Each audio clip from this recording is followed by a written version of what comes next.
उत्तर प्रदेश में माननीय बेसिक शिक्षा मंत्री जी की अध्यक्षता में आज बेसिक शिक्षा के सभी अधिकारियों और पीएनपी की एक महत्वपूर्ण बैठक हुई है, जिसमें यूपी टेट की परीक्षा पर एक महत्वपूर्ण फैसला लिया जाना प्रस्तावित था। आज की पूरी मीटिंग का सार क्या कुछ रहा, इस पर हम लोग विस्तार पूर्वक चर्चा करेंगे। टीजीटी वर्ष 2021 की परीक्षा जो कि 7 अगस्त को हुई है, वो उसका पेपर आउट हो चुका है। इसके बारे में भी विस्तार पूर्वक चर्चा करेंगे।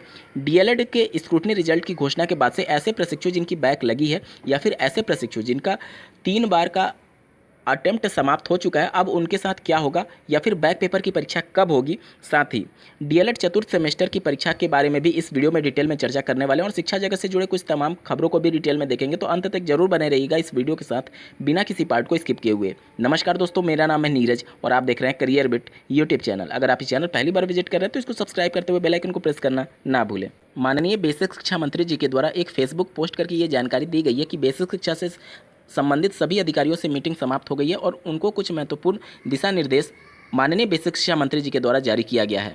हालांकि कोई भी उनके द्वारा फैसले के बारे में जानकारी नहीं दी गई है या फिर अभी तक कोई मीडिया रिपोर्ट्स पब्लिश नहीं की गई है, लेकिन इंटरनल सोर्सेस से ये खबरें निकल करके आ रही हैं कि यूपी टेट की परीक्षा के संदर्भ में मीटिंग में ये चर्चा हुई है कि नवंबर में परीक्षा आयोजित करा ली जाए और नवंबर तक ये मान करके चला जाए परीक्षा आयोजित कराने के संदर्भ में, और नवंबर से दिसंबर के बीच में हर हाल में परीक्षा आयोजित करने के संदर्भ में दिशा निर्देश दिए गए हैं।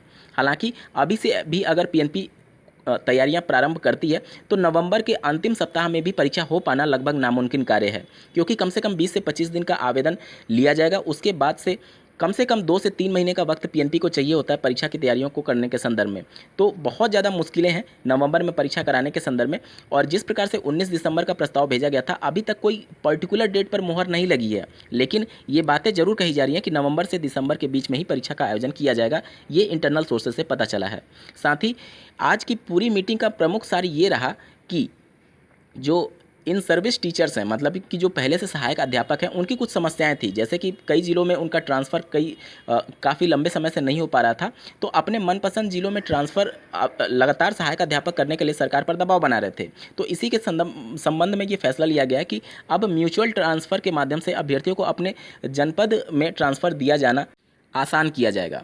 कुल मिलाकर के ये है कि इन सर्विस टीचर्स, मतलब कि जो पहले से सेवा दे रहे हैं, उन सभी शिक्षकों को खुश करने के संदर्भ में ही आज की पूरी मीटिंग का सार रहा। और साथ ही साथ राष्ट्रीय शिक्षा नीति 2020 में प्री प्राइमरी स्कूल के कॉन्सेप्ट के तहत जो महानिदेशक स्कूली शिक्षा के द्वारा जो पहले फर्नीचर और सभी सुविधाओं के संदर्भ में दिशा निर्देश जारी किए गए थे, उन सभी की समीक्षा की गई है कि आखिर क्या कुछ चल रहा है कि प्री प्राइमरी में आंगनबाड़ी के माध्यम से जो कुछ सुविधाएं दी जानी है। बच्चे की आयु जब 3 वर्ष से लेकर के 6 वर्ष तक होगी, तब आंगनबाड़ी के माध्यम से प्री प्राइमरी के माध्यम से उनको शिक्षा के लिए तैयार किया जाना है। तो इन सब के लिए सरकार कितनी तरीके से तैयार है, इसको लेकर के पूरी मीटिंग का सार रहा और इस पर माननीय बेसिक शिक्षा मंत्री जी के द्वारा कुछ महत्वपूर्ण दिशा निर्देश दिए गए हैं।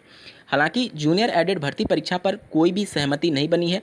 डीएलएड 2019 बैच के चतुर्थ सेमेस्टर का भी प्रस्ताव था और डीएलएड 2019 बैच के तृतीय सेमेस्टर प्रमोट का भी प्रस्ताव था। इन सब पर भी अभी तक अंतिम रूप से कोई भी सहमति नहीं बन पाई है और कोई भी इसके संदर्भ में अंतिम रूप से फैसला नहीं लिया गया है।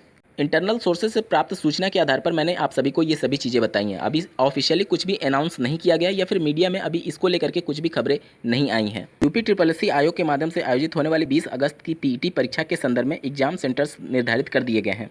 यहाँ पर प्रत्येक 75 जिले में किस जिले से परीक्षार्थी आने वाले हैं, यहाँ पर जैसे एक जिले में उससे सटे जिले के अभ्यर्थियों को भी इन्वाइट किया गया परीक्षा देने के संदर्भ में।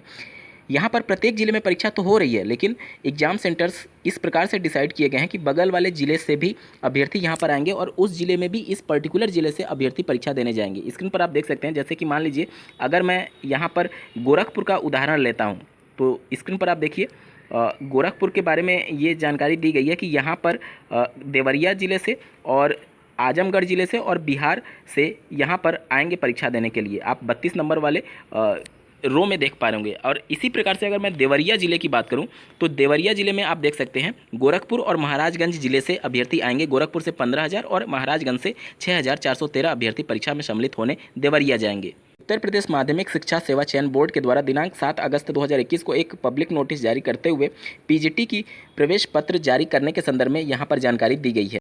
7 अगस्त की टीजीटी की परीक्षा में बोर्ड के द्वारा जो कुछ भी दावे किए जाते रहे हैं कि निष्पक्ष तरीके से परीक्षा होगी, प्रत्येक जिले में परीक्षा हो रही है, जबकि मंडल स्तर पर परीक्षा केंद्र बनाए जाने के संदर्भ में पहले बातें निकल करके आ रही थी, इन सब के बाद से लगातार वो जो दावे थे वो पूरी तरीके से धराशायी हो गए हैं। कई जिलों से ऐसे मामले प्रकाश में आए कि पेपर से पहले ही पेपर आउट हो चुका था और कई जिलों में काफ़ी विलंब से पेपर कराया गया और कई जिलों में ऐसे अभ्यर्थी थे जहां पर एग्ज़ाम सेंटर्स में देरी की वजह से या फिर जो OMR सीट में जो बुकलेट दी जाती है वो बुकलेट पहले से ओपन होने की वजह से अभ्यर्थी काफ़ी हंगामा करने लगे और सभी कैंडिडेट एग्जाम सेंटर से बाहर निकल गए और वो पूरी तरीके से परीक्षा का बहिष्कार करने लगे। आप इसके संदर्भ में कुछ वीडियो क्लिप्स देखिए। तो कितने बजे का पेपर था? सर मेरा TGT 8 का पेपर था 9:30 बजे से। ये लगभग आधा घंटा तक इन्होंने पेपर नहीं दिया। बोले कि आपको एक्स्ट्रा टाइम दे देंगे और पेपर जब ये काफ़ी देर बाद लाए तो पेपर खुला था, वो पहले ही लीक कर चुके थे, व्हाट्सएप कर चुके। पेपर आपको कैसे पता चला कि लीक हो गया है?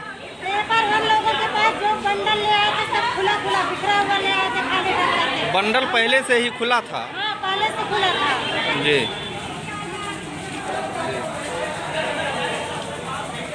सर हम लोगों के पास इतना टाइम नहीं, छोटे छोटे बच्चे घर पे परीक्षा कर रहे हैं। एकदम पूरा पेपर खुल गया था, कहने पे सर डांट देंगे, पेपर उठा के रख दीजिए। प्रशासन कहीं धमकी तो आपको नहीं दे रहा है? DLED सभी बैच के सभी सेमेस्टर के स्क्रूटनी रिजल्ट की घोषणा हो गई है। बहुत से आप लोग के कमेंट के माध्यम से प्रश्न आ रहे थे कि अगर किसी अभ्यर्थी का कई बार बैक लग चुका है तो कितनी बार चांसेस होते हैं उनको बैक पेपर में सम्मिलित होने के संदर्भ में। देखिए PNP और NCT की गाइडलाइंस के अनुसार आप सिर्फ 3 बार ही किसी सब्जेक्ट का पेपर दे सकते हैं। 3 बार वो भी कैसे? तो एक बार पहली बार जब आप एज ए फ्रेश कैंडिडेट परीक्षा में सम्मिलित होने जाते हैं किसी सब्जेक्ट के पेपर में और अगर आपकी फ्रेश कैंडिडेट के रूप में पहली बार बैक लग गई तो वो आपका एक अटेम्प्ट काउंट हो गया। उसके बाद से 2 बार ही आपको बैक पेपर में सम्मिलित होने का मौका मिलेगा। कहने का मतलब एक बार फ्रेश कैंडिडेट के रूप में और 2 बार बैक पेपर देने के लिए मौका मिलता है। अगर इन सबके बाद से आपके अटेम्प्ट समाप्त हो चुके हैं उस कंडीशन में आप बैक पेपर की परीक्षा में सम्मिलित नहीं हो पाएंगे। NCT की गाइडलाइंस ये कहती है कि अगर आपके 3 अटेम्प्ट समाप्त हो चुके हैं, एक बार फ्रेश और 2 बार बैक पेपर के रूप में, तो उसके बाद से उस सेमेस्टर का आपके सारे पेपर को क्लियर करना होगा, तब जाकर के आपका वो पूरा सेमेस्टर क्लियर माना जाएगा। अब बहुत से अभ्यर्थियों का ये प्रश्न आ रहा था कि बैक पेपर का आयोजन कब किया जाएगा। देखिए PNP सचिव के द्वारा यही सूचना दी जा रही है कि सितंबर के दूसरे सप्ताह में DLED 2019 बैच की चतुर्थ सेमेस्टर की परीक्षा प्रस्तावित है। उसके साथ ही सभी सेमेस्टर के बैक पेपर का आयोजन PNP के द्वारा एक साथ ही कंडक्ट कराया जाएगा। हालांकि उनके द्वारा जो लगातार प्रतिबद्धता जाहिर की जा रही है कि सितंबर के दूसरे सप्ताह में परीक्षा आयोजित होगी, उसमें अब थोड़ा संशय बनने लगा है, क्योंकि जिस प्रकार से अभी तक तृतीय सेमेस्टर प्रमोट पर फैसला नहीं हुआ है और चतुर्थ सेमेस्टर के प्रपोजल पर भी अभी तक अंतरिम रूप से कुछ फैसला नहीं लिया गया है। इन सबको देखते हुए निश्चित तौर पर इसमें विलंब हो सकता है, क्योंकि अभी से आप देखेंगे मात्र 1 महीने का वक्त बचा हुआ है जब परीक्षा प्रस्तावित बताई जा रही है। उस कंडीशन में कम से कम 20-25 दिन पहले PNP तैयारियां करना प्रारंभ कर देती है, क्योंकि लगभग 15 दिन पहले आपका एग्जाम शेड्यूल जारी होता है और उसके लिए परीक्षा तैयारियों करने के लिए भी कम से कम 1 हफ्ते का वक्त PNP लेती है। तो कम से कम 20 से 25 दिन का पहले तैयारियां शुरू कर देती है PNP, तब जाकर के परीक्षा समय पर हो पाती है। लेकिन अभी तक परीक्षा को लेकर के कोई भी PNP की तरफ से तैयारियां नहीं चल रही हैं, क्योंकि अभी तक शासन के स्तर से कोई भी मंजूरी नहीं मिल पाई है। इन सबको देखते हुए सितंबर के दूसरे सप्ताह में परीक्षा हो पाना अब थोड़ा मुश्किल लग रहा है। बहुत से ऐसे अभ्यर्थियों के द्वारा भी कमेंट करके सूचना दिया गया है कि 3rd सेमेस्टर प्रैक्टिकल के संदर्भ में बहुत से निजी DLED संस्थानों के माध्यम से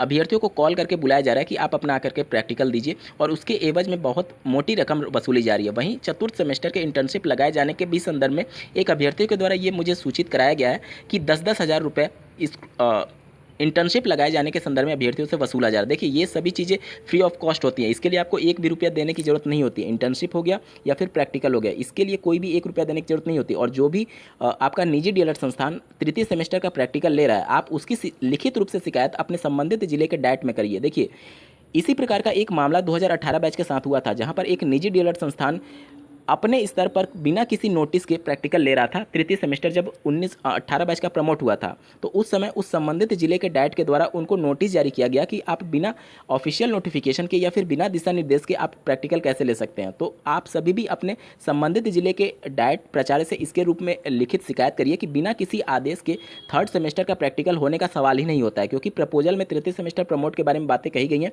तो अभी किसी भी संस्थान के द्वारा तृतीय सेमेस्टर की प्रैक्टिकल या फिर वाइवा कंडक्ट नहीं कराया जा रहा, और अगर किसी निजी DLED संस्थान के माध्यम से ऐसा हो रहा है तो वो पूरी तरीके से गलत है और अवैध वसूली के लिए ही किया जा रहा है। इससे ज़्यादा इसका कोई भी मतलब नहीं है। उम्मीद करता हूँ आप सभी के डाउट क्लियर हुए होंगे। ऐसे ही महत्वपूर्ण अपडेट्स के लिए इस चैनल को सब्सक्राइब करना ना भूलें। इस वीडियो को देखने के लिए आपका बहुत बहुत धन्यवाद। भगवान करे आपका दिन शुभ हो।